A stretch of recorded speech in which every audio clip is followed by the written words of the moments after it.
Hello and welcome back. Sean here, Mountains Garage, on a beautiful Saturday night in the state of Maine. It's official. I have now wasted more time messing with timing covers and cam buttons and water pumps than I have assembling the 377 up until this point. It's pretty sad.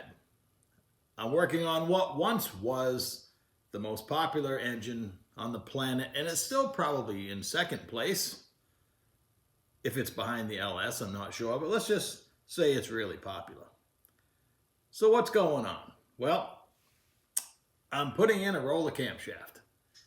In a late model small block Chevy factory roller cam block, they have a nice plate that bolts behind the timing gear, the upper timing gear on the timing chain, to hold the camshaft in place, because with a roller camshaft, the lobes and the rollers are perfectly flat so they can mate well with themselves.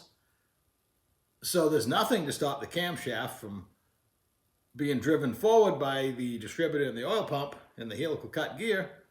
They want to shove it ahead. A factory flat tappet camshaft is designed so when everything's spinning, it's forcing the camshaft toward the rear of the block. So with a roller, you need to put in some kind of thrust button or a plate. But when you're retrofitting a roller camshaft into a traditional Chevy block, and it applies to other makes, but I'm only talking about a small block Chevy at the moment, you have to run some kind of cam button. There's the roller type. I'm hoping you can see this. I've given the camera a flatter angle. This is a roller type. It has an actual roller bearing. It's very specific on its length. So you need to mate it up with a matching cover. That gets tricky. The aluminum ones, never mind, there's two of them, but wherever that went, you can machine them to match whatever cover you might have. But you cannot run aluminum with aluminum for very long. Aluminum and steel is fine. Aluminum and aluminum is a bad combination.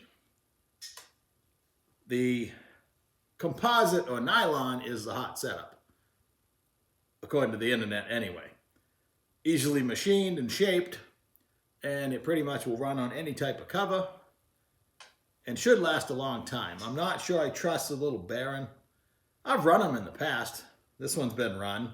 In all cases, they're held into the end of the timing chain gear, the upper gear, by the lock plate that you have to run. So that's what holds it in. It fits into the timing gear and you bolt it in. Your camshaft end play is only 4 to 10 thousandths. So your gasket's like 25,000. So it's pretty tricky getting the proper end play. It's not hard. You just have to do trial and error and assemble the timing cover with the gasket and reach down with a screwdriver or something carefully and slide the camshaft back and forth. You'll get it with a little bit of effort. The timing chain that I chose to use is nothing fancy. It is a double roller, so a double row chain. The one I'm going to put in the 377 does not have a thrust bearing or washer between the upper gear and the block. In stock form, they never did. It's an option when you're buying a timing chain. For the 421, I do have one with a bearing, so I'm probably going to use that. But in this case, I just chose a relatively stockish double roller timing chain, and I bolted it in place. And I'm confident I have several of the, sorry about my chair, I got to work on that noise. I'm confident I can machine, I've already cut one of the nylon buttons. I bought 4 of them, so I can mess up a few. Hopefully I don't. They're 12 bucks a piece. So I can bolt on the timing chain and I can cut a button to fit whatever cover I want to run. But what do you run for a cover? This is where it gets really bad. Your factory style, there's a million of them.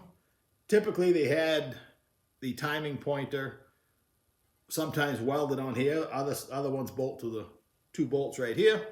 But they have to match the diameter of your harmonic balancer. And in my case, I'm going to run an 8-inch balancer. So I can already tell you, if you measure from the center line of the crank to here, this one's not going to work. And if you look at it, It's all warped and junk, and it's just something I had in the shed. The next step, this is a pretty popular replacement, but it's a flimsy piece of junk. You can see if you look closely, I've already put an indent in it, just checking the end play. So I wouldn't trust this. However, I want to run the short water pump because this is going in the 56 Chevy, the 377 is, which traditionally came, or did come, with a short water pump. There's room for me to run a long water pump and the long water pump pulleys and alternator bracket because it's a whole setup. If you want to go with a short pump, you need the correct short pulleys with the amount of grooves you need to run your accessories. In my case, I only have an alternator, so I was going to mount the alternator on the traditional driver's side, just like the 56 Chevy was, pretty much. So, this recess, the lower two bolts of the short pump fit into that recess. However, they still push on the cover enough that I don't trust this isn't going to still flex in the middle. I believe in time it'll mushroom out in the middle and I'll have a lot of end play in the camshaft, and eventually that's going to change the timing every time the camshaft goes in and out, and that's going to lead to trouble. So that's not usable. This style has a triangle reinforcement. It looks like a fallout shelter symbol, but it does support the cover where it needs to be supported. The button, coincidentally, hits dead center right there. So this is a usable piece. However, combined with the short water pump, it sticks out from the block 1/8 of an inch because this cover is just different enough than that you can't put a short water pump on a small block Chevy. Now, they ran those pumps for the first 15 years in cars probably and continued in the Corvette. All of the C3 lifetime, they never put a long pump on a Corvette until maybe, I don't know, 84 and up, but definitely up to 82. They had a short water pump. So there's a lot of short water pump small block Chevys on the road. And I've read lots of stories where people will have to go to the parts store, have the auto parts store take about a bunch of reman pumps out, lay them on the shelf or lay them on the counter and pick the one that has the most distance. Here, this is a brand new AC Delco, not a reman, so it hasn't been resurfaced. It's a brand new casting. It doesn't fit. There are options, and I have ordered an 1/8 inch spacer, which will allow me to use this cover. And I can make it work, but I really don't want double gaskets under my pump. I don't see the need to have to go through all this on a very popular engine. One final note on the fallout shelter cover is they do sell these also with a spacer welded in here. They call it a wear plate, but in this case, I'm okay with this cover if I can get the pump to fit. I have, in the past, installed many aluminum covers. I'm a fan of the aluminum cover because there's no flex. If you cut your button to fit, be it the Baron style or the nylon style, you're good to go. Now this one I picked up, it has a removable cover. Terrible idea. Great if you were on a dyno and want to change cam timing or whatever you're going to do, but for instance, my timing chain, the cam timing is changed on the lower one. So this is minimally useful. I also have very little use, sidebar, for the two-piece covers. There's a piece that bolts on for the oil pan, and then you can still remove the cover. It's just more crap, taking up more space, making my short water pump situation worse, and it's probably going to leak. This cover also won't clear an 8-inch balancer. They claim a 6.5 or a 7-inch balancer will start rubbing on this right here, the way they made it. It's just a silly O-ring on here that's probably junk. The screws stick through different depths. The bolts you need to use to hold this on, 1/2 inch is too short, 3/4 too long. So I guess if you could find some button head 5/8 or shorten up the 3/4, you could probably, I mean, I've had this on the engine with all the bolts in it. You could cut a cover to fit. You could silicone this, but it's not going to clear my balancer. The worst thing about most aluminum covers, with the exception of the Mylodon, I found Mylodon makes one that has the original step that keeps the seal from falling all the way inside. Now, I guess they must run okay just sitting in the hole, but I feel more secure with this. I don't know why they couldn't have machined that in there, but I'm sure there's a reason. But this will definitely prevent me from running a short water pump. I have machined one in the past. It was a better quality rig. I was able to machine for the pump to clear. I had to cut the back of the pump. I had an aluminum pump. I spent about 2 days doing it. So running an aluminum timing cover pretty much does not let you run a short pump. You can run a long pump and commit to the long pump situation. So I would have, this is a Speedmaster, total piece of junk. I would never buy it. It was 22 or 26 bucks, which I guess I can't complain about the price for what I got. I can hang it on the wall, but I don't see myself using it even in the long water pump situation. It's too bad. Now, I could buy this without the cover, the removable cover, and hope the seal stays in place and it would be usable. There's lots of those available in the $30 to $50 range. Eldebrock sells one that's the same thing with their name cut in it. Cloy's will sell you a two-piece one like this with an adjustable roller bearing button, which is great for setting up your end play, but it's nothing I think I'm going to run long distance because I don't trust that this isn't going to leak for one, and I don't really want a bearing thrust button. So for the 421, I may buy the one-piece aluminum Mylodon cover. It has a step.